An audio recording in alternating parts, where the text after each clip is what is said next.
আমার মালিক আমার আল্লাহ এই কথা শুধু বলবে না, এর উপরে প্রতিষ্ঠিত থাকা লাগবে।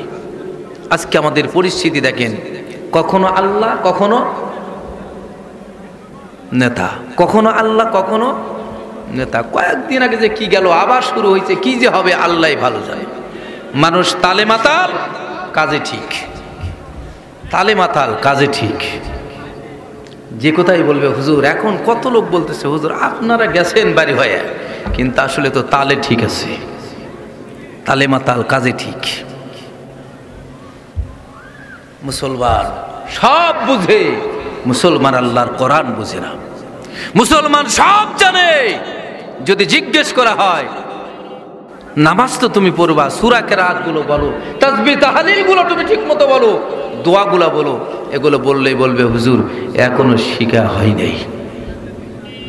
তবে আপনারা হয়তো বলতে পারবেন যারা নামাজ পড়েন, ভাইরে আজকে তো ইমামতির বয়স নয়, ইমামতির করার বয়স তো আজকে নয়, বহুদিন থেকে ইমামতি করতেছি। ছাত্র জীবনে ক্লাস 8-এ যখন পড়ি তখন থেকে ইমাম, ক্লাস 8-এ অর্থাৎ দাখিল চাহারামে যখন পড়ি সেই সময় থেকে ইমাম।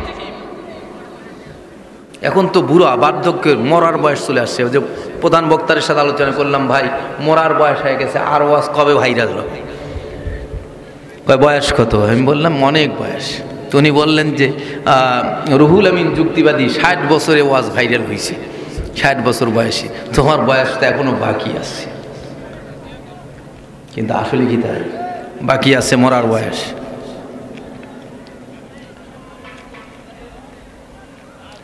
লা ইলাহা, সিস্টেমটা খুব ভালো, কারণ এখান থেকে বাতাস আসতেছে, তাই না? সিস্টেমে হয়ে গেছে, এখানে বাতাস আসতেছে, মানুষের কষ্ট হচ্ছে বসে থাকা। আর অনেকেই তো চিন্তা ভাবনা আছে যে প্রধান বক্তা আসলে এবার বসবো ইনশাআল্লাহ।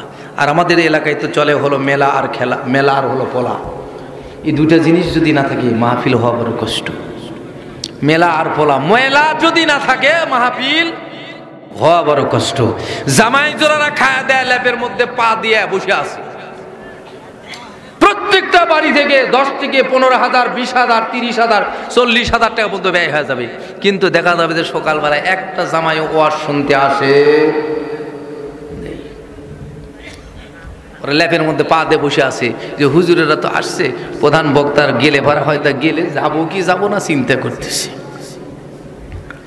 চলতেছে তো খাওয়া, 3টা গরু জবেইছে, পোলট্রি মুরগি তো বহুত, আরো কিছু চলতেছে। তারপরও দেখা যাচ্ছে যে মানুষ দিনের দিকে, আপনি একটু উত্তর দিকে চলেন, একটু উত্তর দিকে চলেন, একটু যমুনা পার হয়ে চলে যান, একটু পশ্চিম দিকে চলেন, আত্রাই থেকে একটু পশ্চিমে চলেন, দক্ষিণ দিকে আপনার নাটোরের সীমান্ত বর্ডার পার দিয়ে চলে যান, পোলাও নেই মেলাও নেই, 1 কাপ চা পান করবেন এরকম কোনো দোকান নেই।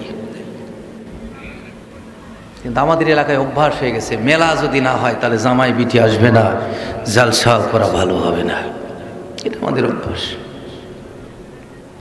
এই বাচ্চাদের এখানে সামনে আপনি আগে আসেন, পিছে না বসে লা ইলাহা। এই বেটায় বক্স বন্ধ করো তো, কথা বলে খুব শান্তি পাচ্ছি না, মাইক সেট করে। লা ইলাহা ইল্লাল্লাহ দাও, দূরে বন্ধ করে দাও। লা ইলাহা, প্রধান বক্তা যদি লাই তেমন দিও নি। লা ইলাহা ইল্লাল্লাহ, লা ইলাহা। এই যে এখানে আসেন, এখানে সামনে ফাঁকাতে আসেন, আসেন আসেন, আগে আসেন, ওই যে ভাই শুয়ে দিকে আগে আসুন। লা ইলাহা, এখানে সমস্যা আছে নাকি কোনো? মির্জাপুরের মানুষ থাকা লাগবে না। আমি এক মাহফিলে ওয়াজ করতেছি, বহুত মানুষ, এরকম একটা প্যান্ডেল ভর্তি। ওয়াজ করার পরে আমি বললাম যে এই গ্রামের লোক কয়জন আছে? দেখছি সবে মাত্র 2 জন, সবে মাত্র। আমি তো বললাম যে মির্জাপুরের মানুষের ওয়াজ শোনা লাগবে না, কারণ ওরা তো জামাই বিটিলে ব্যস্ত আছে, যা করবে সারা বছরে কামাই, জালসার মধ্যে খায়া যাবে বিটি আর জামাই, সকালবেলা কোনো লাভ। বলবে যে বজলুর রশিদ ওয়াজ করলো, বা একে ফাটাফাটি ওয়াজ করছে, কি সাবজেক্টে কয় ওটা শুনি। কি আব্বা কি তোমরা কি বসবা? আসো আব্বা, না বসলে পারা যাও শ্বশুর বাড়িতে ঘুরে বেড়াও। লা ইলাহা, চট দেন এগুলো, চট দেন, এই যেগুলো দলবি চট, লা ইলাহা। আমি একটু সাইজ করে নেবো, হুজুর আসবে সাইজ করার জন্য বসছি। আমি এলাকার বক্তা, পরিচিত বক্তার, ও আর শোনা বক্তার, বেশি কিছু সময় দিতে চাই না। আমি খালি সাইজ করে নিচ্ছি, হুজুরকে একটু সাইজ করে দেওয়া লাগবে লোকজনকে, তাই। লা ইলাহা সুবহানাল্লাহ। আব্বা জানে যে এখানে শর্ট দেন, আলহামদুলিল্লাহ লা ইলাহা লা ইলাহা ইল্লাল্লাহ লা ইলাহা ইল্লাল্লাহ ইল্লাল্লাহ লা ইলাহা লা ইলাহা ইল্লাল্লাহ লা ইলাহা লা ইলাহা ইল্লাল্লাহ মুহাম্মাদুর রাসূলুল্লাহ সাল্লাল্লাহু আলাইহি ওয়াসাল্লাম। ভাইরা আমার, আল্লাহ বলেছেন ওই ব্যক্তির কথার চাইতে কার কথা ভালো হতে পারে? যে ব্যক্তি জেনে এবং বুঝে আল্লাহর রাস্তায় বান্দাদেরকে ডাকে, এরপরে নিজেও নেকামল করে। শুধু ডাকলেই হবে না, আমি আপনাদেরকে ডাকবো নামাজ পড়ার জন্য। আপনারা যদি আমারে জিজ্ঞাসা করেন হুজুর আপনি নামাজ পড়েন কিনা, আমি যদি বলি ভাই আমি নামাজ পড়ি না, তাহলে আমার ডাকা দিয়ে লাভ নেই। এই জন্য আল্লাহ বলেছেন ওই ব্যক্তির কথার চাইতে কার কথা ভালো? যে ব্যক্তি জেনে এবং বুঝে আল্লাহ রাস্তায় বান্দাদেরকে ডাকে। তারপরে আয়াতে কারিমা হামিম সিজদার 28 এবং 29 নম্বর আয়াতে কারিমা 29 নম্বর আয়াতে আল্লাহ বলতেছেন ইন্নাল্লাযীনা ক্বালু রাব্বুনাল্লাহ, যে বলবে আমার রব, আমার মালিক, আমার প্রভু, আমার আইনদাতা বিধানদাতা হলো আল্লাহ। এই কথা শুধু বলবে বান্দা তা নয়, এই কথার উপরে বাস্তবায়ন করতে হবে, জীবনভর প্রতিষ্ঠিত থাকা লাগবে। তারপরে মরার সময় যদি জবান থেকে একবার জারি হয় লা ইলাহা ইল্লাল্লাহু মুহাম্মাদুর রাসূলুল্লাহ সাল্লাল্লাহু আলাইহি ওয়াসাল্লাম। আল্লাহর নবী বলেছেন যার প্রথম জীবনে হবে লা ইলাহা ইল্লাল্লাহ, শেষ জীবনে হবে লা ইলাহা ইল্লাল্লাহ, ফাদাখালাল জান্নাত, ওই মানুষ আল্লাহর জান্নাতের মেহমান। কিন্তু ভাইরা আমার, আমাদের দেশে একটা রোগ আসছে, মানে স্ট্রোক করছে না বন্ধু। সিংড়া দেওয়ার সাথে সাথে ডাক্তার বলতেছে নাই, বিদায় হয়ে চলে গেছে। আমরা এলাকার মানুষেরা বলি আসলে লোকটা ভালো মূল্য বা কেননা কারণ হলো কষ্ট হলো না। আল্লাহ রাব্বুল আলামিন বলেন বান্দারে তোরে আল্লাহ বলার সময় দি নাই। ফেরাউনকে কিন্তু আল্লাহ আল্লাহ বলার মতো সময় দেয় নাই, সাদ্দাতকে কিন্তু আল্লাহ বলার মতো সময় দেয় নাই, নমরুদকে কিন্তু আল্লাহ বলার মতো সময় দেয় নাই। এই বাংলার জমিনে যারা রাজত্ব করলো তাদেরকে আল্লাহ রাব্বুল আলামিন আল্লাহ বলার সময় দেয় নাই। কেননা এই বাংলার জমিনে যারা রাজত্ব করেছেন তাদেরকেও বিদায় হওয়া লাগছে। ভাইরা আমার, আমি আপনাদেরকে বলতে চাই ও বন্ধু, এই পৃথিবীর জমিন থেকে বিদায় হওয়ার আগে যদি আপনার জবান থেকে বের হয় লা ইলাহা ইল্লাল্লাহ, আর বের হওয়ার সঙ্গে সঙ্গে যদি আপনি ওই অবস্থায় মৃত্যুবরণ করেন, ফাদাখালাল জান্নাত, আপনি আল্লাহর জান্নাতের মেহমান হয়ে যাবেন। এই জন্য সন্তান জন্মগ্রহণ করলে, কথা ফুটলে প্রথম নাম্বার তারে শিক্ষা দিতে হবে লা ইলাহা ইল্লাল্লাহ, শিক্ষা দিতে হবে লা ইলাহা ইল্লাল্লাহ। কিন্তু আমাদের অভ্যাস হলো ছোট বাচ্চা যখন কান্দে মায়েরা কিন্তু কানের ভিতরে একটা গানের মিউজিক দিয়া মোবাইল দেয়, ঠিক না বেটি? দেয় না? হাই রে মুসলমান, গান দিয়ে সকাল শুরু হয়, গান দিয়া রাত শুরু হয়, এর নাম হলো মুসলমান। আর কি যে গান আসছে দেখবেন, খালি ধাস ধাসকে খালি বাড়ি দিচ্ছি, মানে মনে হয় কলিজা ফাইটে চলে যাচ্ছি।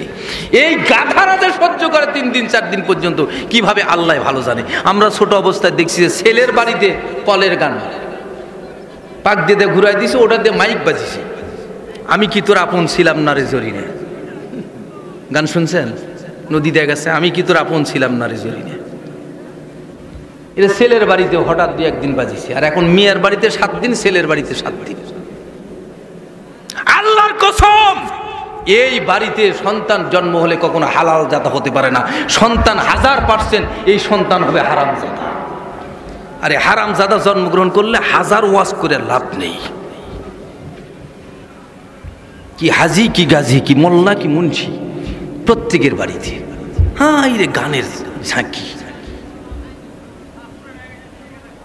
দুঃখ থব কোথায়? মুসলমান গানে পাগল।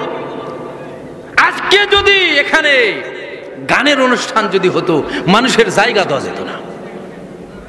ঠিক না বে ঠিক? এই কুয়াশা যতই হোক বা যায়, এক ঝাঁকি মেরে আসি রে।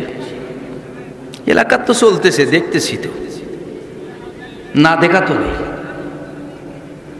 ভাইরা আমার, আল্লাহ বললেন ইন্নাল্লাযীনা ক্বালু রাব্বুনাল্লাহ, যে বলবে আমার রব হলো আল্লাহ, সুম্মাস্তাকাম, ওর উপরে প্রতিষ্ঠিত থাকবে, তাতানাজ্জালু আলাইহিমুল মালাইকা, আল্লাহ বলেন আমি ওই বান্দার জন্য নাজিল করব ফেরেশতা।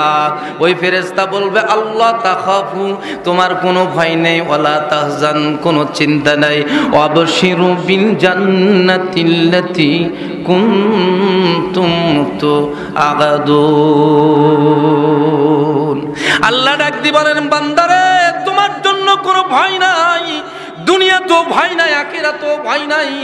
আজকে যদি মানুষ পড়ে থাকে, অসুস্থতার কারণে পড়ে থাকে, নামাজি মানুষ যদি পড়ে থাকে, আমরা সবাই দোকানে যাই গিবত শুরু করে দিই, লোকটা যদি ভালো হইতো এত কষ্ট হতো না।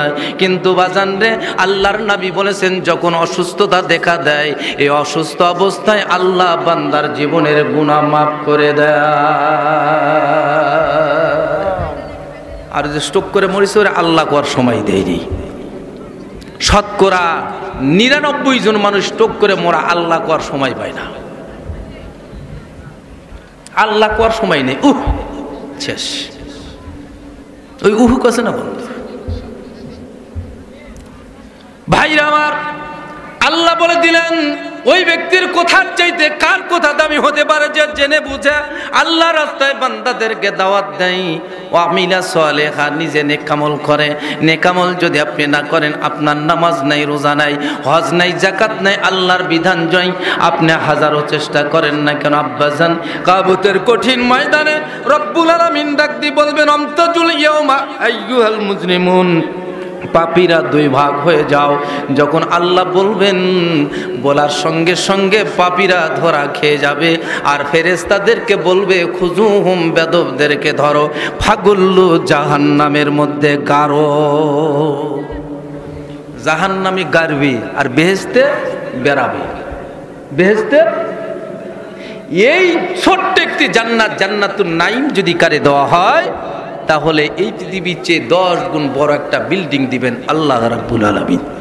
আর এই বিল্ডিং এর ভিতরে 70,000 কামরা থাকবে, কুঠুরি থাকবে, ঘর থাকবে। আর এই 70,000 ঘরের চেহারা 70,000 রকমের হবে। এই জান্নাতকে কে সোজা মনে করলেন যে চাইলেই দিয়ে দিবে? মামুর বাড়ি বারান্দা।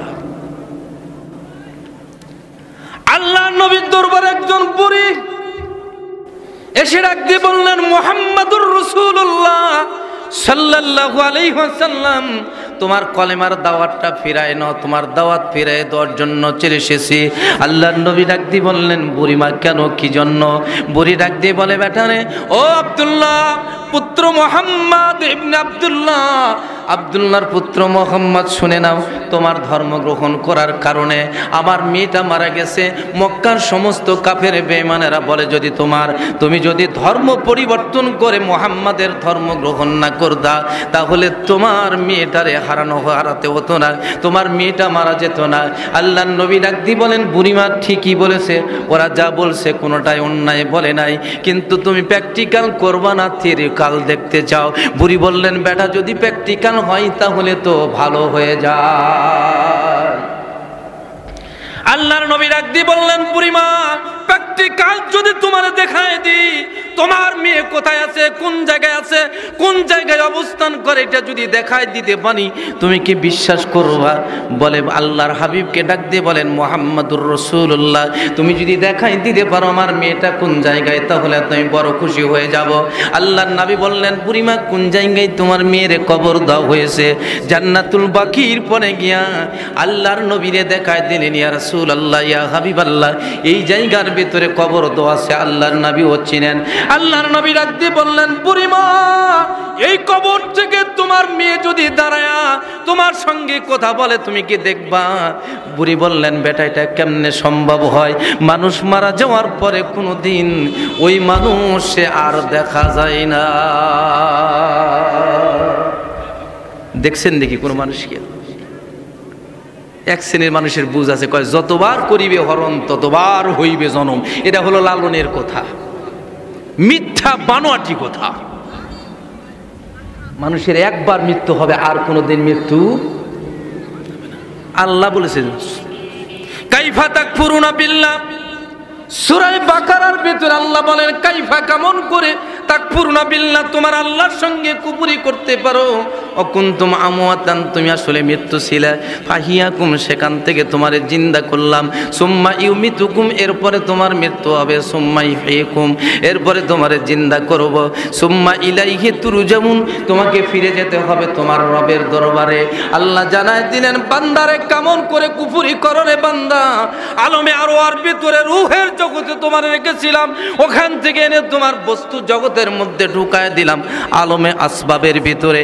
একটা মার বাবা যখন মিলন হয়, আল্লাহ রাব্বুল আলামিনের হাবিব বলেছেন, মুফাসসিরে কেরাম লাগেন, দার্শনিক বলেন, ইমাম গাজ্জালী রাহমাতুল্লাহ আলাইহি বলেন, একবার মিলন অথবা একবার নাইট প্লেশন স্বপ্নদোষ হওয়ার সঙ্গে সঙ্গে ৭০,০০০ শুক্র কীট বের হয়ে যায়। আমার ভাইরা, সমস্ত শুক্র কীটদের সন্তান হয় না। যদি হয়তো আপনি তাকায় দেখেন, আমার একটা আপন যেটা তো ভাই আছে, কেউ যদি সন্তান দিতে পারেন, আর যদি বলেন যে সন্তানের ব্যবস্থা হবে এই চিকিৎসা করলে, ওনাকে যদি বলা যায় ১ বিঘা জমি হয়তো লিখে দিবেন, তার ভাই মেয়ে বোনেরও সন্তান নাই, আমার ভাইয়েরও সন্তান নাই, কারো নাই, দুজন মারা গেলে আমার বড় আব্বার ওই সংসারটা একবার নিশ্চিহ্ন হয়ে যাবে, আর কোনো মানুষ থাকবে না তার বংশধরের ভিতরে। আমার ভাইরা, একটা সন্তান পাওয়ার জন্য পৃথিবীর মানুষগুলো, মা বাবাগুলো পাগল হইয়া যায়। এই জন্য আমার নবী বলেছেন, ও পৃথিবীর মানুষ শুনে নাও, তোমার মা বাবার সামনে গিয়া তুমি যদি উচ্চ কণ্ঠে তোমার শ্বশুরকে আর শাশুড়িকে মা আর বাবা বলে ডাক দাও, আর ওই সময় যদি তোমার মা বাবার কলিজার মধ্যে আঘাত লেগে যায়, আল্লাহর জান্নাতের ৮খানা দরজা তোমার জন্য বন্ধ হয়ে যায়।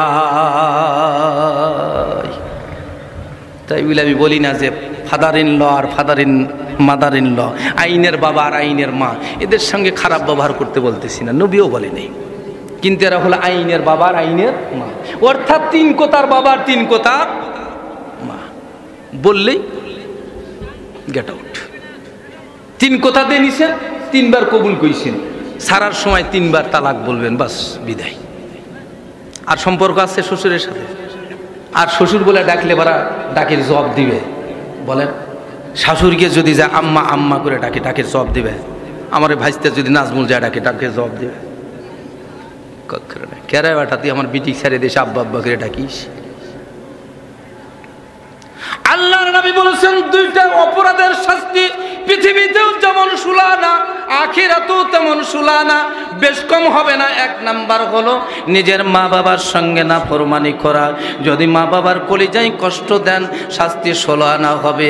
2 নাম্বার, যদি আপনি জালেম হন, জুলুম করেন, এটার শাস্তি আপনার 16 আনা হবে, বেশ কম হবে না। কারণ দুনিয়াতেও যা হবে আখিরাতেও তাই হবে। মা বাবা বলে যাবে তোমার জন্য জান্নাত হারাম হয়ে যাবে। আমার ভাইরা, আমি একজন আল্লাহর ওলির দরবারের একজন খাদেম। একদিন দুদিন না, আজকে 29 বছর চলতেছে আব্বা জান।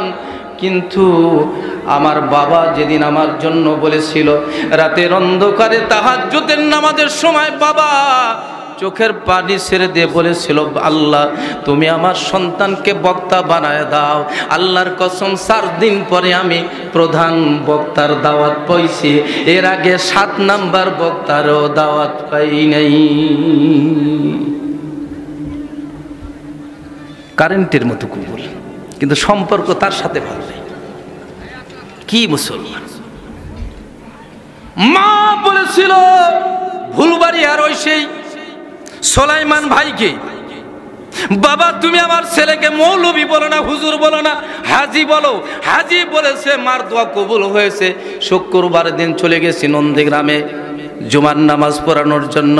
আবার ফুফাতো ভাই ডাক দিয়ে বলতেছে, জিহাদি শোন, তোর কারণে যদি হজ না হয় কিয়ামতের ময়দানে আল্লাহর দরবারে জবাব দেওয়া লাগবে। আমার ভাইরা, আবার মাওলার দরবারে ফরিয়াদ করলাম, আল্লাহ মার দোয়া কবুল হয়ে গেছে। আল্লাহর কসম, আমার মায়ের দোয়ার বরকতে সেই বছরে আল্লাহ আমারে হজ করার তৌফিক দিয়েছে। এই জন্য পৃথিবীতে একমাত্র দোয়া কবুলের জায়গা যদি থাকে, মার বাবা ছাড়া পৃথিবীতে কেউ নাই। কিন্তু মুসলমান, সেদিন দেখলাম প্রতিশোরে বাতারে পীরে, বাবা ও বাবা, মনে হলো জুতো খুলে মারিলেন পিঠে বাড়ি। এখন আর মৌলবী কিছু করার জায়গা নেই, বললেই পিটন। একটা বলবে 3 বক্সিং, একটা বলার সাথে একজনকে বলছে এক কথা বলবে 3 বক্সিং মারলো লাখের উপর। বলতেছে, জিয়াদি তুমি শক্তি বেশি পাইছে নাকি? আমি বিয়া পালায় গেছে সন্ত্রাসীরা দেশের থেকে, যে বলেছিল 42 সাল পর্যন্ত যাব না, আল্লাহ রাব্বুল আলামিন 5 তারিখে দিল্লিতে পৌঁছায় দিছে। থাকে এখন দিল্লিতে পৌঁছে পাওয়া। যেই বিটি বলেছিল আলেমদেরকে দেখলে আমার শরীর জ্বলে, আল্লাহ রাব্বুল আলামিন আলেম দিয়ে তার জানাজা পড়ায়নি, স্বামীর কবরের উপরে তাকে কবর দিতে হয়েছে। কি মনে করেছো তুমি মুসলমান? হাইরে টুপি মাথার দেখলে ঝুঁকলো, আর এইরম এরম বলে ঝুঁকে। আমি একদিন করছি, কেরে আর ঝুঁকবো না? আমাদেরকে কতদিন পলায় থাকা লাগছে। 5 তারিখ গেলে 6 তারিখেই জেলখানার জিনজির পরে যেত জিয়াদিরা শরীরের মধ্যে।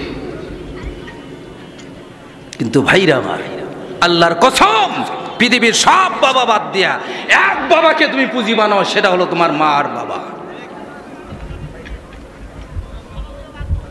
যেমন কাতি মাস হলে কুকুরগুলো যেমন গুনগুন করে ঘুরে বেড়ায়, ঠিক তেমনই এলাকার ভিতরে পীরগুলো কুকুরের মতো ঘুরে বেড়াচ্ছে।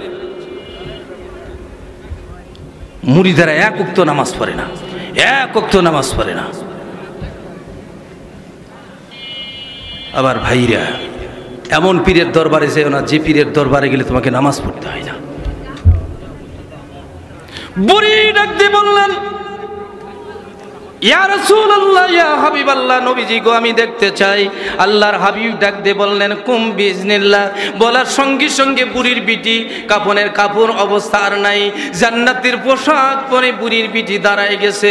আল্লাহর নবীকে সালাম দিয়ে চোখের পানি ছেড়ে দিয়ে ডাক দিয়ে বলে, নবীজি আগে যদি জানতাম গো নবীজি, আরো বহু তাকে কলেমা পড়ে ইমানদার হয়ে যেতাম।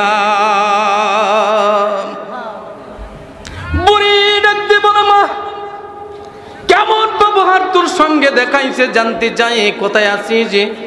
বলে, মা গো, আবু জেহেল, উতবা, সাইবা, ওলীদ ইবনে মুগীরা তোমারে ভুল বুঝাইছে। মুহাম্মাদুর রাসূলুল্লাহর হাত ধরে কলেমা পড়েছি, আল্লাহর জান্নাতের 8খানা দরজা আমার রব্বুল আলামিন আমাদের জন্য খুলে দিয়েছে।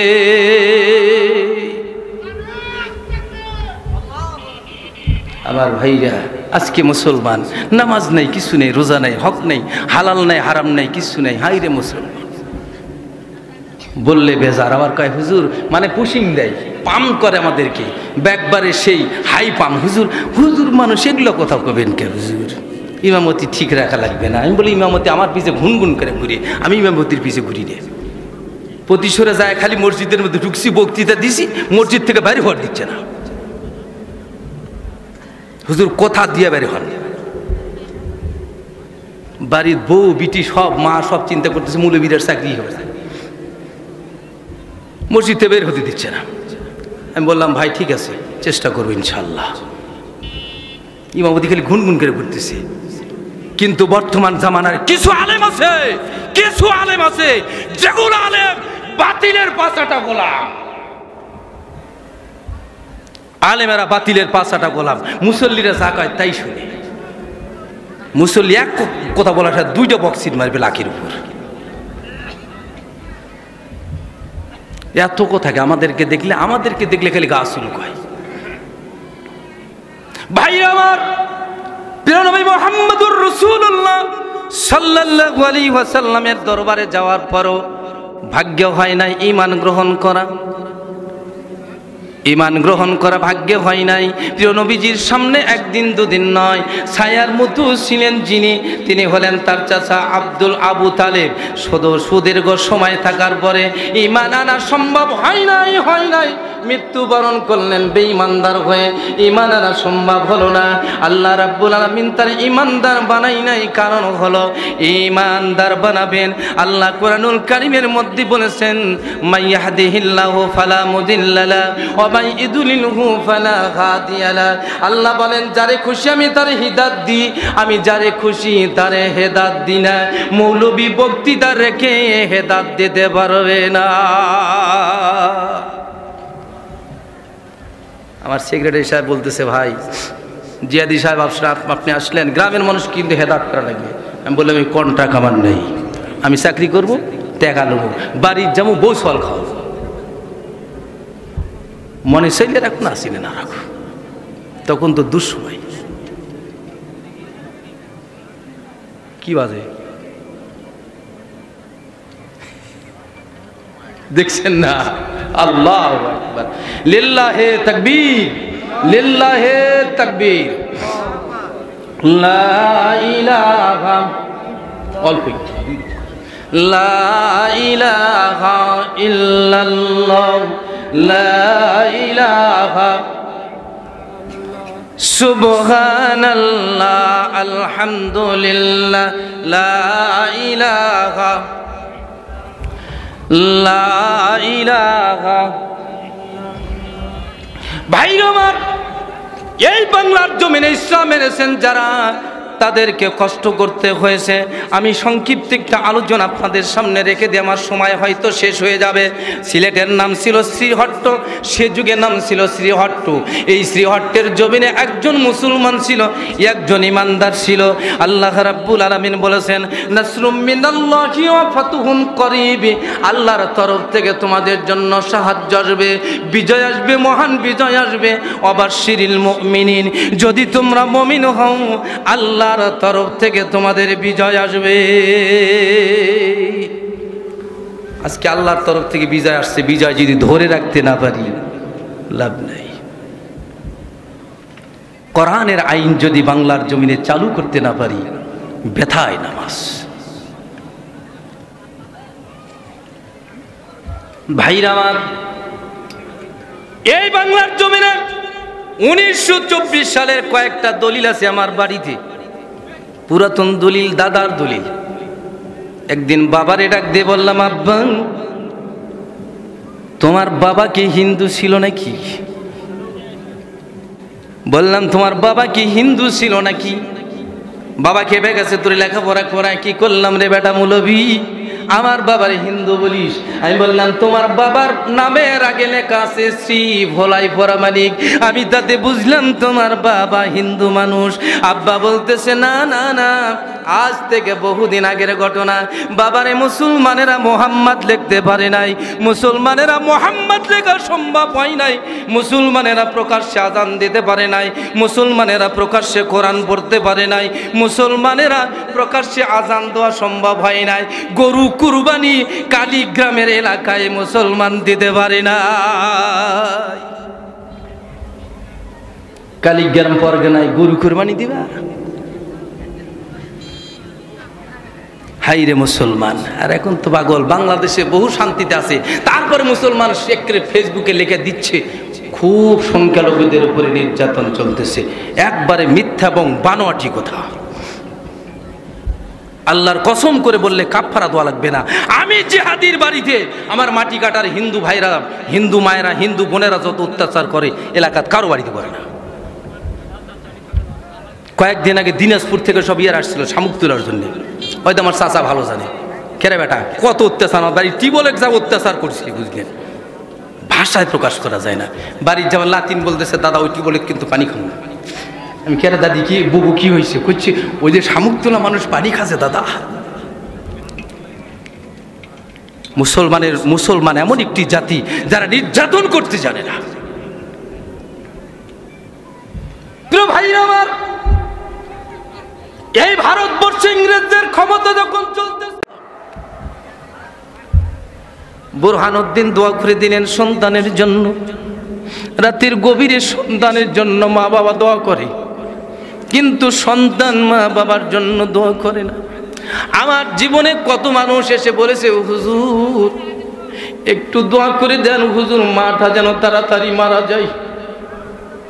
আমার জীবনে কতদিন বাবারে গোসল করায় দিতে গিয়া কাপড় ভরে পায়খানা করেছি, বাবা ডাক দি বলতো, বক্তারে একটু দোয়া কর, আমি যেন তাড়াতাড়ি কবরে চলে যাই। বারবার বলতো, বক্তা একটু দোয়া কর, তাড়াতাড়ি যেন কবরে চলে যাই বাবা, এত কষ্ট তোর। রাতের গভীরে উঠে বাবাকে পরিষ্কার করতে হতো। কিন্তু এখন বাড়িতে যখন যাই, তাহাজ্জুদের নামাজের সময় দাঁড়ালে বাবার চৌকি পড়ে আছে, কিন্তু বাবা দুনিয়াতে নাই। যুবক তুমি বুঝবা যেদিন তোমার বাবা চলে যাবে পৃথিবীতে। আল্লাহর গোলাম ডাক দিয়ে বললেন, আল্লাহ তুই মেহেরবানি করে আমার একটা ছেলে সন্তান দাও। রব্বুল আলামিন ছেলে সন্তান, আল্লাহ পাক তার বিবির গর্ভে সন্তান দিলেন। 1 মাস 2 মাস করতে করতে করতে করতে একটা ছেলে সন্তান জন্ম হলো। শরীয়তের দলিল হলো, সন্তান জন্মগ্রহণ করার পরে 7 দিনের ভিতরে তার সুন্দর একটা নাম রাখা লাগবে, একটা সুন্দর নাম তার জন্য রাখা লাগবে। কুরবানি যদি আকিকা করা সম্ভব হয়, আকিকা করা লাগবে। এখন তো খালি ফতুয়া জিজ্ঞেস করে, হুজুর ছেলের জন্য 2টা হলো কেন, মেয়ের জন্য 1টা হলো কেন? এইটা খালি বারবার বলে, কয় হুজুর একটা দিলে কি ছেলের জন্য হয় না? কিন্তু নবীজি বলেছেন ছেলের ভাগ হলো 2টা আর মেয়ের ভাগ হলো 1টা। ছেলের ভাগ হলো 8 আনা, মেয়ের ভাগ এখানে কম নেই। আর বাপ হজ করে যাওয়ার সময় যেখানে জমি লিখে দিয়ে যায়, ওরে প্রশংসা বাবির কপালে দেখতে হাজী সাহেবের রে। কাবা যদি কথা বলতে পারতো, বাংলাদেশের 999 জন হাজী কাবার ঢুকতে দিত। হজ করে এসে ক্রিম চেক করছে হাজী সাহেব, হজ করে এসে কি হাজী সাহেব মঞ্চে দাঁড়ায় বউলে ড্যান্স দিচ্ছে। ফেসবুকে দেখেন এখনো আছে। এখন বউ কোথায় আর হাজী কোথায়, বউ কোথায় আর হাজী কোথায়? বইয়ের খবর নেই, হাজিরও খবর নেই। বউ থাকে এক জায়গায়, হাজি থাকে আর এক জায়গায়।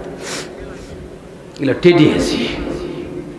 আমি এক হাজি সাহেবকে বলেছিলাম, হাজি সাহেব তোমার দাড়ি এত ছোট ছোট দাড়ি হচ্ছে কি? ওই হাজি সাহেব কয়, হুজুর ওটা তো আমি আমার নিজের টাকা দিয়ে হজ করিনি, ওটা আমার বাবার বদলি হজ করছি, বাবার বদলি হজ করছি, আর নিজের টাকা দিয়ে হজ করিনি। মানে কাবাত গেছে, খালি ঘুরে যাচ্ছে। ভাইরা আমার, আল্লাহর গোলাম ডাক দিয়ে বললেন, মাবুদ গো তুমি আমারে সন্তান দাও। সন্তান দিলেন। এলাকার ভিতরে বন্ধু বান্ধব আত্মীয় স্বজন যারা ছিল সবার কাছে বলে দিলেন, বন্ধু আমি কিন্তু 7 দিনের দিনে ছেলের আকিকা করব, তাও গরু দিয়ে। গরু নিয়ে চলে গেলেন জঙ্গলার ভিতরে। জঙ্গলার ভিতরে গিয়ে আল্লাহর গোলাম জঙ্গলার ভিতরে গিয়া গরু কুরবানি করলেন, জবাই করলেন। গোশত যতটুক প্রয়োজন ততটুক নিলেন। আল্লাহ ডাক দিয়ে বলেন, বান্দারে আমি আল্লাহ কি তোমার পরীক্ষা নিব না রে বান্দা? সূরা বাকারার 155 নম্বর আয়াতের ভিতরে 2 পারাতে আল্লাহ বলেছেন, ওয়ালা নাবলু আন্নাকুম বিশাইয়্যিম মিনাল খাউফি ওয়াল জুই ওয়া নাকসিম মিনাল আমওয়ালি ওয়াল আনফুসি ওয়াস সামারাত ওয়া বাশশিরিস সাবিরিন। আল্লাহ ডাক দি বলে, বান্দারে তুমি কি মনে করেছো, ধারণা করেছো আমি কি তোমারে পরীক্ষা করব না? আল্লাহ বলেন 5টা জিনিস দিয়ে পরীক্ষা করব। 1 নাম্বার তোমাকে পরীক্ষা করব হলো ভয় দিয়ে। সন্ত্রাসের ভয়, জেল জরিমানার ভয়, জাহান্নামের ভয়, দুনিয়ার কষ্টের ভয়, রাতের বাঘের ভয়। যেখানে বাঘের ভয় সেখানে রাত হয়। কিন্তু আব্বাজান, আপনি যদি আল্লাহর গোলাম হয়ে যান, বাঘ পর্যন্ত আপনারে তাজিম করবে। জোরে বলুন ঠিক না বেঠিক? কিন্তু আল্লাহর গোলাম হওয়া লাগবে। আল্লাহর গোলাম যদি হতে না পারেন, একটা বিড়ালও ভয় করবে না, একটা বিড়ালও ভয় করবে না। সম্মানিত ভাইরা আমার, লম্বা আলোচনার দিকে চলে গেছে, অধিকার নিয়ে যেতে চাই না। আল্লাহর গোলাম, আল্লাহ ডাক দিয়ে বলেছেন, বান্দারে তোমারে পরীক্ষা করব 5টা জিনিস দিয়া। 1 নাম্বার হলো ভয় দিয়া, 2 নাম্বার ক্ষুধা দিয়া, 3 নাম্বারে মালের ক্ষতি দিয়া, 4 নাম্বারে জানের ক্ষতি দিয়া, 5 নাম্বারে ব্যবসা বাণিজ্য ক্ষতি দিয়া আমি আল্লাহ তোমারে পরীক্ষা করব। অবাশিরি সাবিরিন, ঘোষণা শুভ সংবাদ হলো তাদের জন্য যারা এই 5টি কাজে ধৈর্য ধারণ করবে। আল্লাহর গোলাম কি ডাক দিয়ে বললেন, আল্লাহ ও বুরহানুদ্দিন, তুমি কি মনে করেছো আমি আল্লাহ তোমারে পরীক্ষা করব না? বুরহানুদ্দিন আল্লাহর গোলাম গরু কুরবানি করেছে, গোস্ত তৈরি হয়ে গেল, 1 টুকরা গোস্ত কাকে নিয়ে আসমানের দিকে উড়াল মারলো। এবার চিন্তা করে, আল্লাহ জানি না বিপদ যেন কত দূরে, বিপদ কত দূরে। হাই রে মুসলমান, পাগল হয়ে যায় রে। দাওয়াত দেয় 25শে বৈশাখের দিন বা আসো। আমি এই ইয়েতে ওয়াজ করে আপনার হলো এই যমুনার ওপারে ওয়াজ করে দাওয়াত দিলাম, চাচা 25শে বৈশাখ আমাদের ওখানে খুব বড় মেলা হয়, কিন্তু ওই দিন গেলে আমার সাথে দেখা হবে না বাবা। 10ই ফাল্গুন আপনারা যাবেন, খাওয়াবো, তারপরে লুঙ্গি দেবো, যা কিছু লাগবে সব দিয়ে বিদায় করবো, কিন্তু 25শে বৈশাখের দিনে যান না। আমাদের ছোট নদী চলে বাঁকে বাঁকে, বৈশাখ মাসে তার হাঁটু জল থাকে, পার হয়ে যায় গরু, পার হয় গাড়ি, 2 ধার উঁচু তার ঢালু তার পারি। আমি বললাম যে ওই নদীর পাড়েই আমার বাড়ি। লোকজন হাসতেছে, আমি বললাম যে বাজান যাই হোক, কিন্তু ওই দিনে যাই না, কোচে জিহাদি সরকার দাওয়াত দিয়ে তো নষ্ট করলে।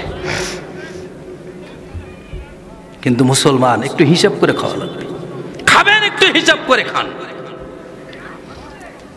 গরু জবি হয়েছে, খাইলেন আর করলেন যে খাওয়া খানুয়া, সুবহানাল্লাহ সুবহানাল্লাহ দারিসুল করতে করছে। আজকে বৈশাখী মেলার দিনে 6 কেজি গুস্ত লিয়ে চুনো, বাহ, আল্লাহ বলতেছে ফেরেশতার পিঠে মার লাগতি ওর।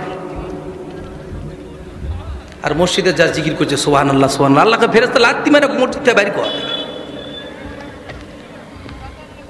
মুসলমান খাবার হিসাব নাই, হিসাব দিতে হবে আল্লাহর দরবারে। আল্লাহর গোলাম ডাক দিয়ে বললেন, মাবুদ জানি না কোন বিপদের মধ্যে পড়ে যাই। কাক উড়তে উড়তে উড়তে চলে গেলেন গৌর গোবিন্দের এলাকায়। গৌর গোবিন্দর সিংহাসনের সামনে গিয়া ঠাস করে ছেড়ে দিয়েছে কাক। দেওয়ার সঙ্গে সঙ্গে গৌর গোবিন্দ রাম রাম রাম রাম বলতেছে।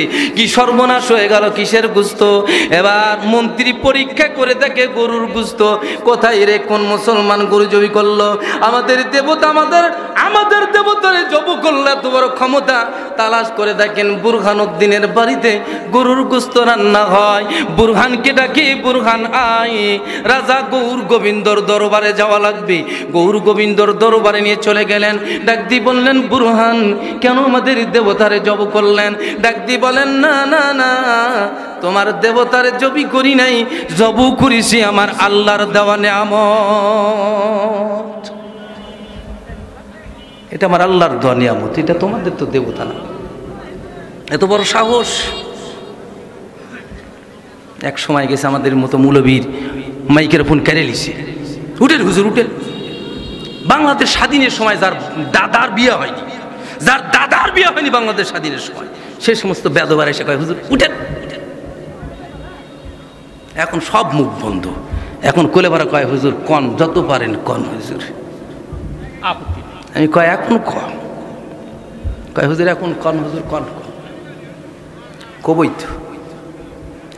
ভাই আমার আল্লাহর গোলামকে ডাক দিয়ে বললেন, তুমি কেন গরু কুরবানি করলে আমাদের দেবতারে? বলে না, দেবতা নয়, এটা হলো আমাদের দেওয়া হালাল একটা প্রাণী। বলে কেন জবি করলে? ভাই আমি মানত করেছিলাম আল্লাহর দরবারে আমার ছেলে সন্তান, আমার মাবুদ দিনে আমি একটা গরু কুরবানি করে দিব, এই জন্য কুরবানি করেছি।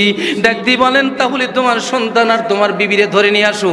রাজ কর্মচারী পাঠানো হলো, বুরহানুদ্দিনকে বেঁধে ফিরে দিলেন রশি দিয়া।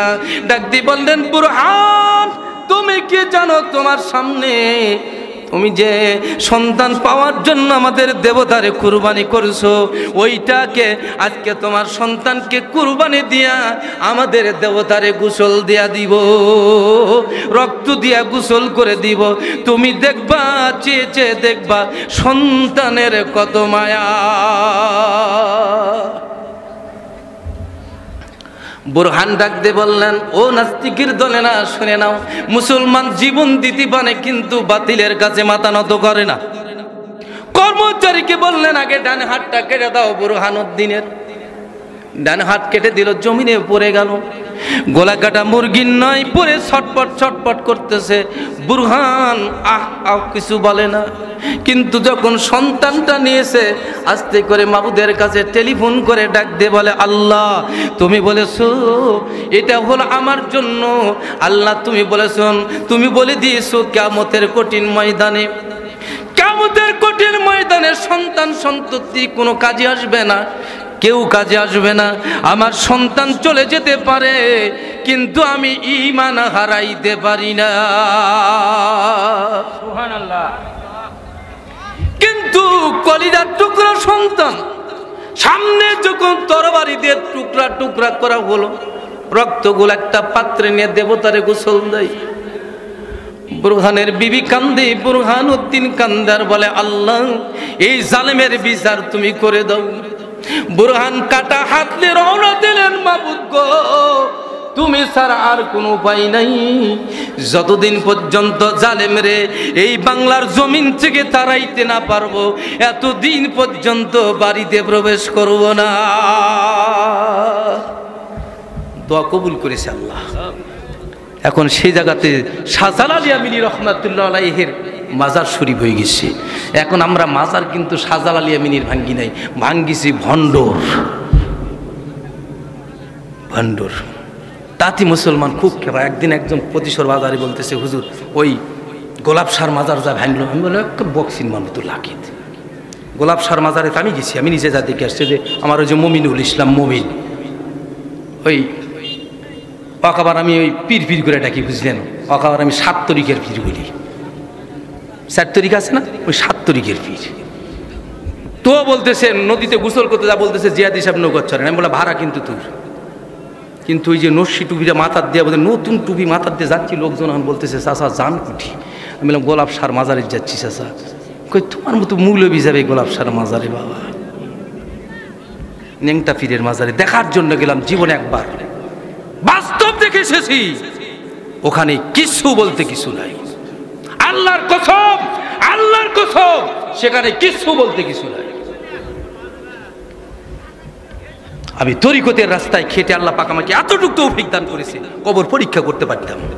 এখন না হয় হয়তো বা নষ্ট হয়ে যেতে পারে, কি আছে কিনা সেটা আল্লাহই ভালো জানে। কবরে দাঁড়ায় মোনাজাত করার পরে মমিনুল ইসলাম মনিকে বললাম, দাদা চল বাড়ি হয়ে যায়। তুই বলতেছে না, পায়খানা না করে যাবো না। আচ্ছি যখন তুই মাজারে পায়খানা করে থিয়ে যাবো, একে যায় পায়খানার মধ্যে ঢুকে পায়খানাটা কুড়িয়ে, তারপরে এখানে বাইরে চলে আসলাম। ভাড়া ওই দিল, কিন্তু একবার দেখার জন্য গেছিলাম। কিন্তু শাহজালালের মাজার তো ভাঙ্গা হয় নাই, ভাঙ্গা হয়েছে সেই বাতিলের মাজার। এটা নিয়ে তোমাদের মাথা খারাপ হয় কেন? মুসলমানের মাজার নিয়ে মুসলমান ব্যবসা শুরু করছে। আমি যদি ইচ্ছা করে আমার বাবার মাজার এখানে বানাইতে পারি, 1 সপ্তাহের মধ্যে মাজার হয়ে যাবে, লক্ষ লক্ষ টাকা কামাই হবে।